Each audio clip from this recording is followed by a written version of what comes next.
Hey guys, welcome to the channel. Welcome back if you're a subscriber. My name's Neil and it is time for another episode of Would I Lie to You? We're continuing our journey through the Bob Mortimer catalog. This will be his appearance from series 11. After this, there will only be 3 more to come until, of course, he probably appears in series 15. I honestly don't have too much more to say at this point. Bob's hilarious. He's got a unique storytelling style. It seems he's gotten into all sorts of crazy adventures throughout his life, and I don't think, that there's any end to them in sight, so I look forward to continue to be entertained by him. There's something so pure about just being told a really funny story. They often say in the filmmaking business, drama is easy, comedy is hard. And it's because people react to drama in a more reserved way. It's quiet, it's introspection. Maybe there's some sadness, maybe there's some tension, but it's not a massive outpouring necessarily of raw emotion. But if you're doing a comedy and the audience isn't laughing, you've done it wrong. Laughs are the whole purpose. So there's something so pure about being told something that's just genuinely funny. And some people have a natural talent for it, but no one becomes a master storyteller like Bob Mortimer without working on it their entire life. It becomes part of their identity. They are known as a storyteller. They're always telling stories, sometimes new ones, sometimes old ones, but they are always, even if they don't know it, they're always working on their craft. And I really appreciate that because story means everything in my business. Story is what compels people to fall in love with television, movies, books, comic books, video games. This is what entertains us, good story. And I appreciate a good storyteller more than I can properly express. Enough of me talking, let's go listen to some pros. This is Would I Lie to You, Series 11, Episode 4.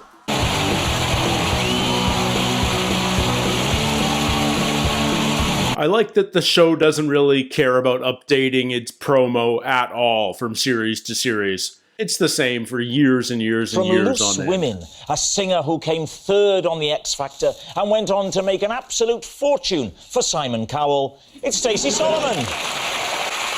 And here to grab tonight's show firmly by the consonants from Countdown is Susie Dent. A man who cried when he won Strictly. I did too. I had a tenner on Ed Balls. It's Ore Aduba. And a comedian who in 1993 starred in The Smell of Reeves and Mortimer. These days, that smell, of course, is a mixture of Werther's Originals and gin. It's Bob Mortimer. I feel like they're not putting Bob up against other comedians for some reason. Like, it seems like he's mostly up against actors, other types of celebrities. My dad once broke my leg during a particularly vigorous bout of gargalesis. What is gargalesis? I can guess your first question. What is gargalesis? So what does the word dad mean? So go on, what is gargalesis? Gargalesis is very heavy tickling. Walk us through the incident then. How did it happen? Well, I don't like tickling at all. Well, The you heavy wouldn't now, kind, would you? or the light kind, which is called kinesmesis. It's called what? Kinesmesis. Did you just say the same word backwards? Which leg was it, Susie? It was my left leg, and it's still ever so slightly crooked. Is it? Yeah. You were tapping your right leg. Because Susie was coming on the show, we have got a dictionary. So And is this cheating? Are we allowed to do this? I'm allowed to do whatever I want. Susie, would you spell it for me? It's the wrong way up. Would you spell it for me, please? G-A-R-A-L. G-A-R-G-A-L. I've got G-A... What? Would you... Let me say, I've got G-A-R, Okay. and then... Right. Oh, my God, it's like trying to get my dad to write an email.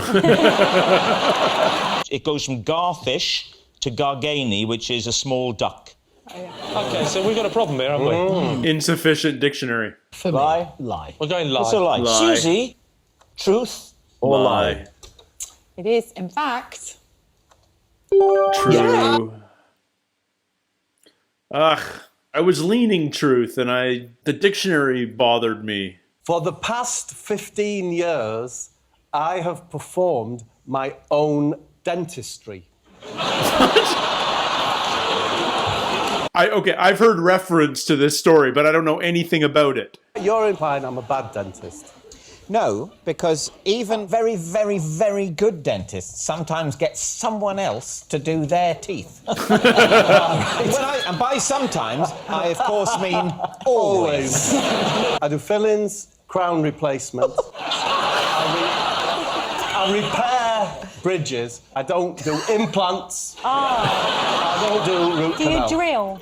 I do have a drill I use. You have to do a filling, you've got to drill it out first, haven't Exactly, yeah. Do you use local anaesthetic? Yeah. No need. No need? No need. Why? Because it's not true?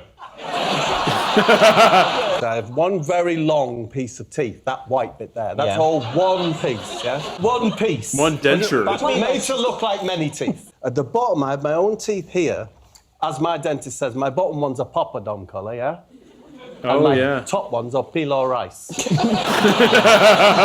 said, why is your mouth in such a state? I used to have 17 sugars in a cup of coffee or tea. Oh, my God. 17. 17. If I had 18, it's too sweet for me. So, so the crowns would come off. I'd go to the dentist, yeah? He'd charge me 400 quid. And I heard this magic word, Fuji 9. And I became aware that this Fuji 9, it's actually a luting cement. I found a way via my TV work to get hold of some Fuji 9. Once you have Fuji 9, you are a dentist. You know what? Like, there's too much specific here. The cement is softer than your teeth, yeah? So I have a leather maker's drill, yeah? Because that has sanding fitments to grind it down. If you get it a bit wonky, your bite won't be right. So you have to file the Fuji down to, oh, that bite's nice now. That's nice. But do you not need one of those special lights? Kitchen island, I've got a kitchen island. My son has a PlayStation seat that's very low back like that. The details here. And I put that on the kitchen island. On the kitchen island. Put it on the island. Yes, because then that puts the lamp about there. The hardest thing is somewhere to hold the mirror. Yeah. I think the hardest thing is to sell the story, Bob. I have the most curved Indian instrument. And if I put it next to me on my gaming thing, the curve of it goes there, and I can put my mirror there like that. Got the light there, game thing. The detail is this. It's too precise and specific to be a lie. There's a lot of detail. Yes. He was trying to make this story plausible. Why would he say the way I set up the mirror is that I tie it to the end of an Indian musical instrument? Do you remember Bob being on this show before? And it's always true. I've never done an extraction. Because I genuinely had an extraction yesterday, look. I see it out there. Oh, they've not used Fuji.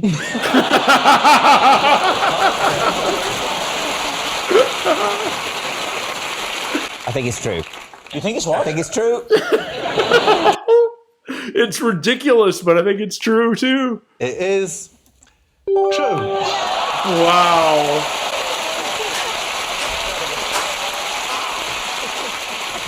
That's insane. What a crazy man. I would love to meet this man in person one day. Just hover in his orbit and listen as he talks about whatever. All right, what is John to you?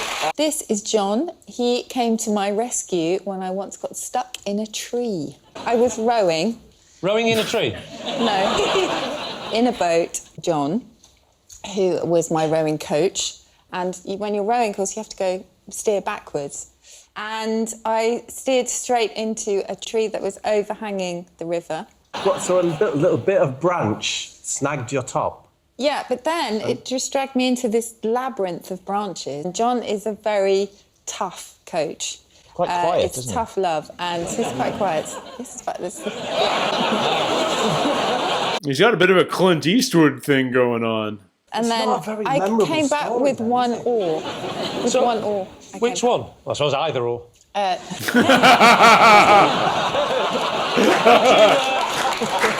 That's one for the countdown crowd.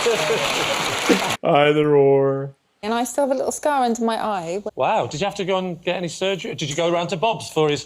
Bob Mortimer's eye surgery? No, that would be Fuji 6. 59.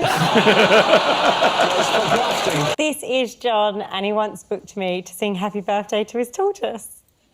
Just tortoise. Right. And was it the tortoise's birthday? Yes. Why would I be singing Happy Birthday for the tortoise if it wasn't his birthday? John had mentioned that his tortoise Derek was turning 60 and that he was a big fan. 60? Tortoises I get know, I old. thought tortoises lived till like 100, so I didn't think it was a big deal for it to be 60.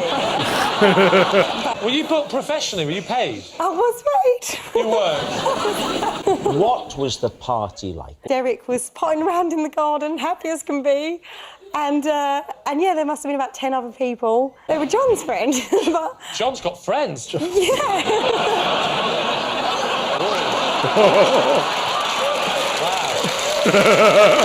was the worst look I've ever been given on the show. Would you like to? You could imagine David as the tortoise, if you like. OK. I'm the tortoise. Yes, you can give... But he was a bit happier. It was his birthday.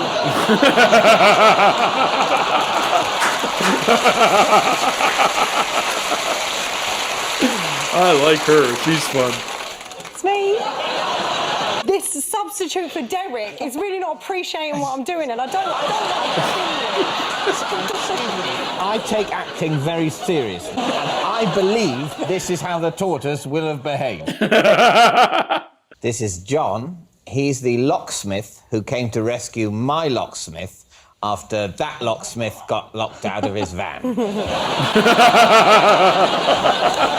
Lee, Why did you employ a locksmith? Because I couldn't get into my house. Right. Because... And it was an issue with the lock. What do you do next? I rang my wife.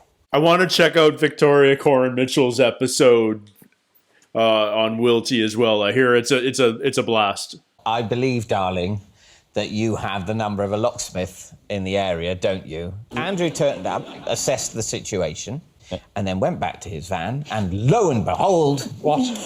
He'd left the key in it, and he couldn't get in. So when Andrew came, how did he know that little bit of key had broken off in the lock? Did you tell him? Well, yes. Yeah, did you I do thought it? I'd give him a clue. No. So, I tell you what, I'll let you work this out for yourself. I didn't phone. Did... Andrew phoned. You almost looked at him then, didn't you? I did look at him. But he didn't phone him. No, He's the phonee, Yeah. not the phoner. I mean, he's literally the phonee. Yeah. Lee's wordplay is clever. Mm-hmm. He said, like I was trying to trick you there. Were you not? No, I was just you should try that. So... David's story is actually the most believable, but... Is he a locksmith? And I don't see it. That man's been in cold rivers. So it has to be Susie. going to say Susie? Yes. Okay. I'm going to go with the tortoise. I'm going to go with the tortoise song. I'm John, and I rescued Susie when she got caught in a tree. It was a shot in the dark and a bit of a reach, but it would have been awesome if I was right. En route to a meeting at the BBC, I gave CPR to an OAP. What's an OAP? How old? I'm 48. Why did she need mouth to mouth? Well, it turns out she didn't, and... Oh, an old age pensioner? Is that what OAP is? The OAP was just outside the tube station where the BBC was, and soon will be again, I believe. Which line? Which colour? Well, she started off sort of pink, then she went red. Someone said, is anyone a doctor? And I said, yeah, there's loads of people. What's your rhythm? I did this. That's too slow. Yeah, It's the music of staying alive. Yeah, but my record player's broke.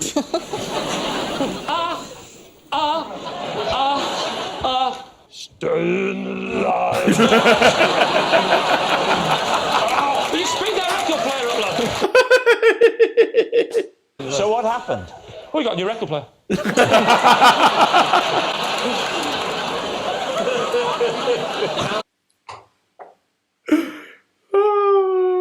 Don't believe it. No. Then we think it's a lie. It is a lie. It's a lie.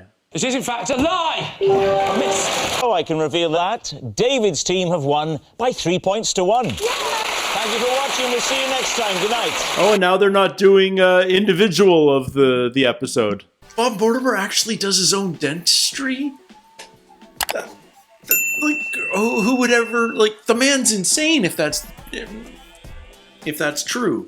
What would ever prompt you to decide that that's the logical step if certain dental procedures are a little expensive? Like, maybe look at getting better dental insurance. But going, I could do that myself sounds insane. That being said, he's got a decent looking smile, so, 15 years of work, good for him. I'm blown away.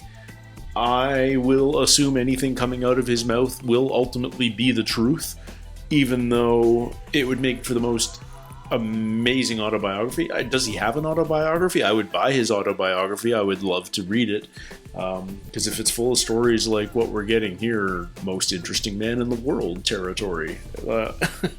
Anyway, I didn't catch her name, but the singer that was on X Factor, how cool would it have been if she had sung Happy Birthday to a Tortoise? But I feel like the only time that ever happens is if you're like Kardashian rich. John didn't quite look like that was his jam. But how funny would that have been? Thank you guys for hanging out with me again. I'm having so much fun watching this show. It's just fun. That's what it boils down to. Don't forget to have some fun of your own out there. There's a lot of crazy going on in the world, and sometimes it's worth just taking half an hour to sit back, listen to some fun stories, and laugh. And for those of you that follow me on this journey, I really appreciate it. Thank you so much. If you haven't subscribed, consider doing so now if you're liking what I'm doing. And until the next one, take care, stay healthy, and we'll see you soon. Cheers.